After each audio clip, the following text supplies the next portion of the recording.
Do you believe the EU and NATO countries betrayed the US at this crucial moment? I think it was very disappointing. You have this, and again, look, the president and our country will have to re-examine all of this after this operation is over. But one of the reasons why NATO is beneficial to the United States is it gives us basing rights for contingencies. It allows us to station troops and aircraft and weapons in parts of the world that we would normally have bases.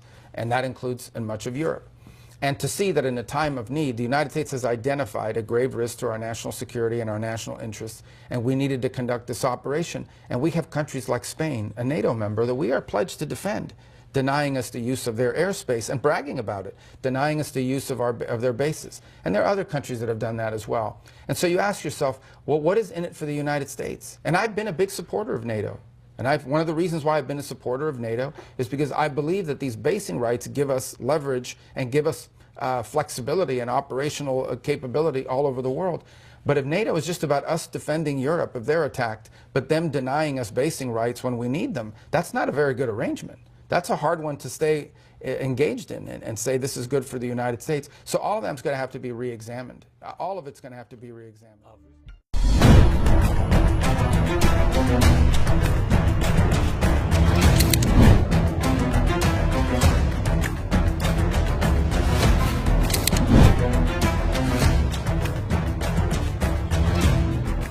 After Spain made headlines by closing its entire airspace to U.S. military aircraft involved in operations against Iran, Italy has taken a more targeted approach, but one that still sends a strong signal to Washington. Italian authorities denied landing permission at Naval Air Station Sigonella for U.S. military aircraft, reportedly bombers or support planes, bound for Middle East operations tied to the U.S.-Israel strikes on Iran. This was not a nationwide airspace ban. Italian officials said the U.S. did not follow proper procedures, submitting flight plans after the planes were already airborne.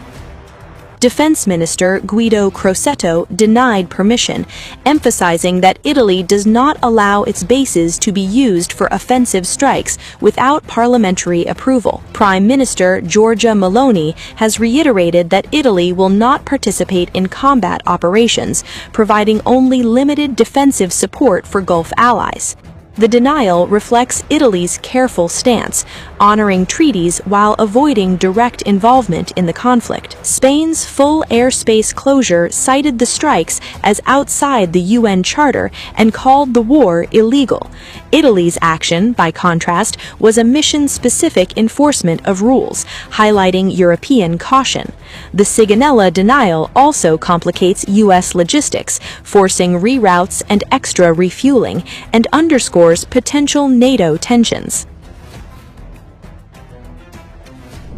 Spain has taken an unprecedented step, blocking U.S. military access in the middle of an ongoing war.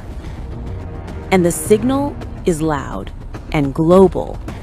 Spain is not just distancing itself, it is actively resisting the U.S.-Israel military campaign against Iran.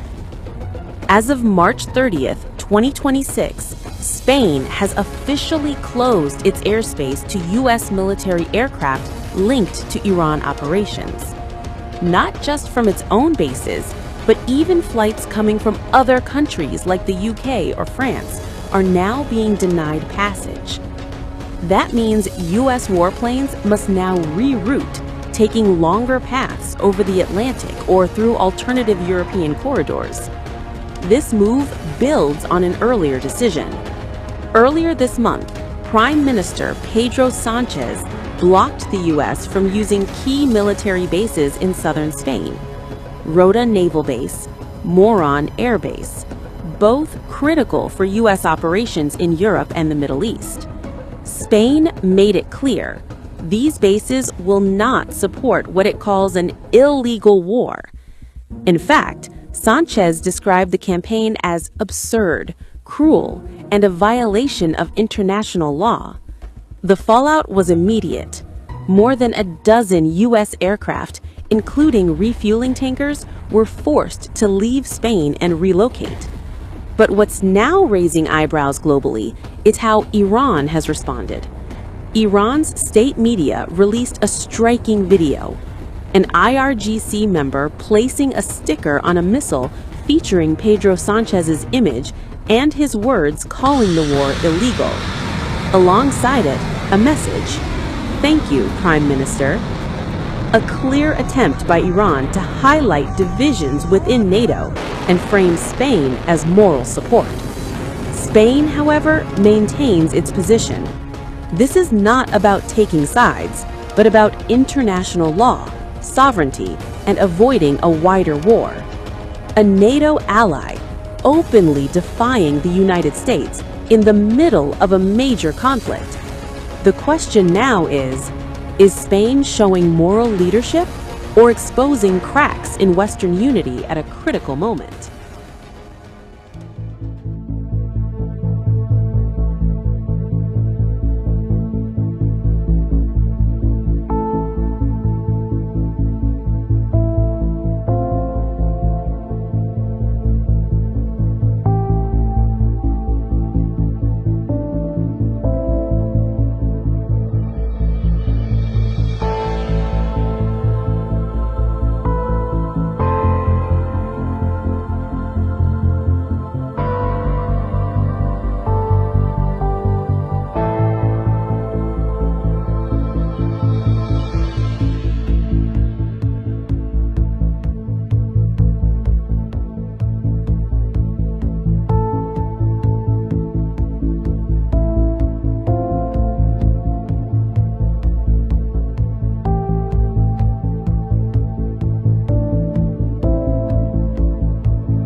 Trump is now disavowing responsibility for getting us into this mess in the first place.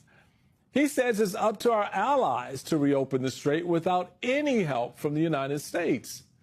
He told America's closest ally, the United Kingdom, to, quote, build up some delayed courage, go to the strait and just take it. Okay. Then later in the day, Secretary of Defense Hegseth echoed that same sentiment. It's not just the United States Navy. Last time I checked, there was supposed to be a big bad Royal Navy that could be prepared to do things like that as well. And after that, Trump decided it wasn't enough to lay this all at the feet of our closest ally. He decided to rope in our oldest ally as well. If France or some other country wants to get oil or gas, they'll go up through the strait and the Hormuz Strait. They'll go right up there and they'll be able to fend for themselves. I think it'll be very safe, actually, but we have nothing to do with that. What happens in the strait, we're not going to have anything to do with. We can take a machine gun from the shore and shoot a few bullets at a ship, or maybe an over-the-shoulder missile, small missiles. That's not for us. That'll be for France. That will be for France. So now it's up to our allies to fend for themselves and open the Strait of Hormuz, even though it was Trump's war. Trump did this. That prompted its closure. Meanwhile, several other allies are snubbing Trump and his war of choice. Yesterday, Spain closed its airspace to all U.S. planes involved in the war. And today, Italy denied landing rights to U.S. warplanes at any airbase in Sicily. All of which has provoked even more outrage from Donald Trump. So Trump is alienating our allies, demanding that they clean up his mess. And at the same time, our adversaries are getting the VIP treatment. Today, a Russian oil tanker arrived in Cuba, despite a Trump-imposed embargo on all fuel shipments to that country. In other words, folks, Trump is giving Russia special permission to violate his own blockade, even though Russia is actively helping Iran target U.S. forces in the Middle East. Help me make it make sense. NATO is a fantastic alliance. It's served American interests and values well for many, many decades. We've had our bumps in the road over the decades. This is not the first time. But when President Trump came in, he disrespected our allies. He threatened to invade one of them. I want people to be reminded of that fact. He literally threatened to invade one of them, and he called the other one. He said, oh, they're just the 51st state, right? That's Canada. And then he put tariffs on our allies in a completely irrational way. It made no economic sense, made no national security sense, and he just disrespected our allies. So with that comes pushback, and it shouldn't have to come. This is a self-owned goal. We created this problem, but it is a tragic moment because in the long term, America, in dealing with China and Russia and Iran and North Korea, we need our allies. And right now, because of this war of choice, this is the greatest threat to the NATO alliance that we've had in the Trump era, and I'm deeply troubled by it. I'm scared by it. I hope we survive, but we are in some troubled waters right now. That's been one of the most important things to do, is to build trust with our allies. What we've done with the trust that we built in drops over 80 years since the NATO alliance was formed, we've thrown that away in buckets.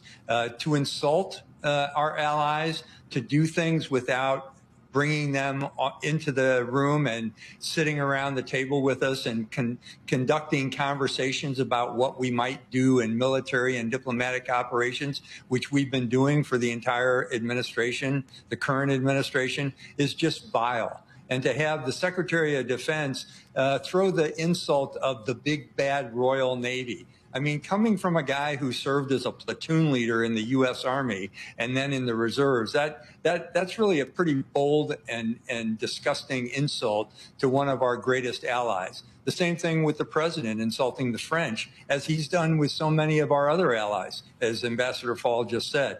These are things you can't walk back.